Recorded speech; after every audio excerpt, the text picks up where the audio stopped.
How are we, YouTube? George here. Hope you're all well and happy and everything is going good for you today. And just coming back to you here on a little video of one of my own. Well, it's mine now. The Galaxy 93T. You might remember this. It was on here quite a while ago. I turned that last digit on and off. I really like that. Don't really like these. I don't like 6-digit counters. It's too much resolution for a CB radio, I think. And well, okay, anyhow, after much money spent and the tax man getting a cut out of it and the whole lot, all these switches are replaced, so everything works now as it should. And that one doesn't do anything. Yeah, I keep forgetting about that. But so after that, then I went down the road of seeing what was wrong in the PA. Whole PA section was taken out down the back there. So we went through it, found a couple of dodgy resistors and a burnt choke and a couple other bits and bobs that looked a little bit dubious. So we changed them out, and all the transistors, all the RF transistors were toast, so everything in there is new.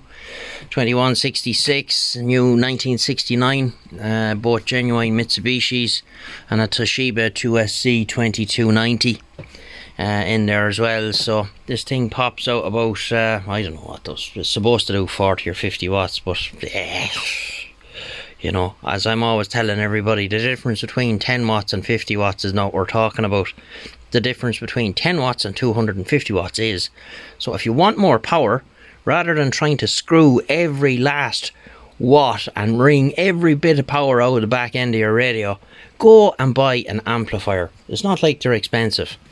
Buy yourself a little RM 250 or a 300 or even the 400 watt model. Yeah, I know they're Italian watts, yada yada, but if you put 10 watts in and you can get 200 out, you're on to a winner. Because the amp's not going to be working hard, the radio is not going to be working hard.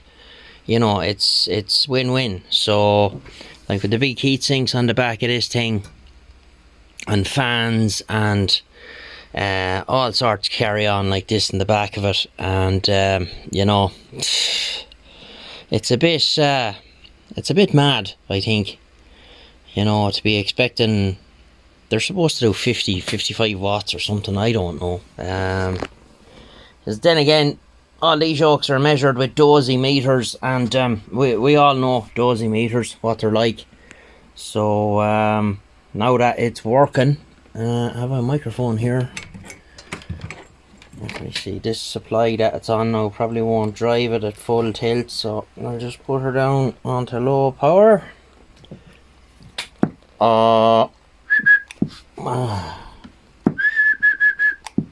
So there we go. Okay, so I have it on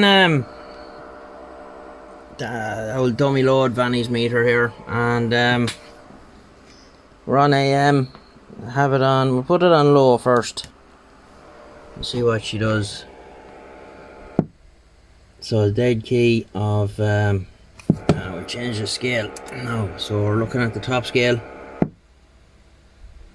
so it's 5 watts. No, it's not even 2 watts, sorry, the bottom scale. So it's 2 watts, and just speaking normally into the microphone, she's able to peg it at 15. I change the scale, now we're looking at the top.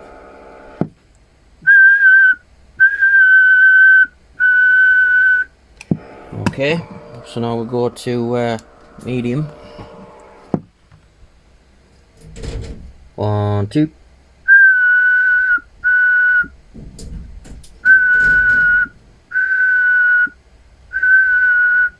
So 5 swinging to 25.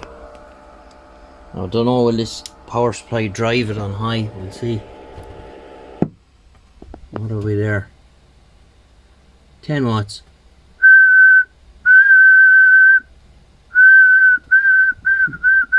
1, 2, check. 1, 2, check. Right, let's see what it does on sidebands. Go back to low.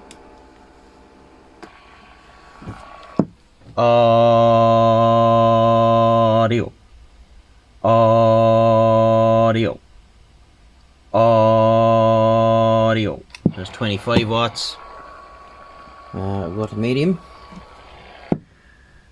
Oh, no, there's the power supply starting to protest. 1, 2, 1, 2. I'll put it on the big supply and we'll continue. We should see what it was doing here first. 25, but I suspect if I put it on the other power supply, she'll do a bit more. So let's do that. Right, so that turned into a bit of a faff. I ended up moving everything around. So this is now going to be the main bench rig. So I put it in here. It's on the big 30 amp supply. Everything else on the bench here runs off a smaller 8 amp, which is more than enough for CB stuff. So I have it on sideband here. We're on low, and we're looking at through this tuner here. 1, 2, 1, 2. Check 1, 2, 1, 2. So we'll call that 40 watts. We'll go to medium. 1, 2. 60. And we'll go to high.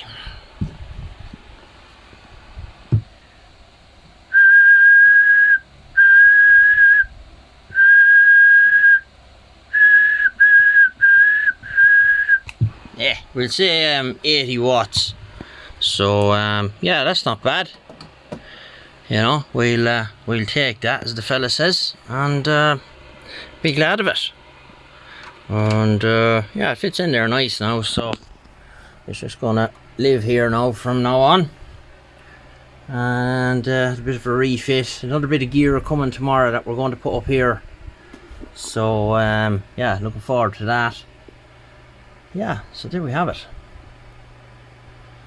So it came out quite well. Cost a good few bob to get the bits from the States, so that was the only downside to it, you know. Could really do with a new meter insert, but I forgot to order one of them when I was getting the other stuff, and I'm not sending away just for that, because it'll cost me too much money. And the taxman and everything, duty or whoever you want to call him, he's got enough money out of me already now on this radio, so he's not getting any more. So other than that, I have to find me golden screwdriver now. I'm after dropping it somewhere. And the way I have this done now, because this is the main radio, I don't need the two-way switch anymore. So the way I have it done is, if I need another antenna, this is for the tank whip on the roof of the shed on the triple mag that I made up a good while ago. So that can be used if I want to plug in a radio I'm working on another antenna. I hear a couple of lads in Dublin there. They're way down in the back of the box. But I have this hooked up to it as well. Let's see.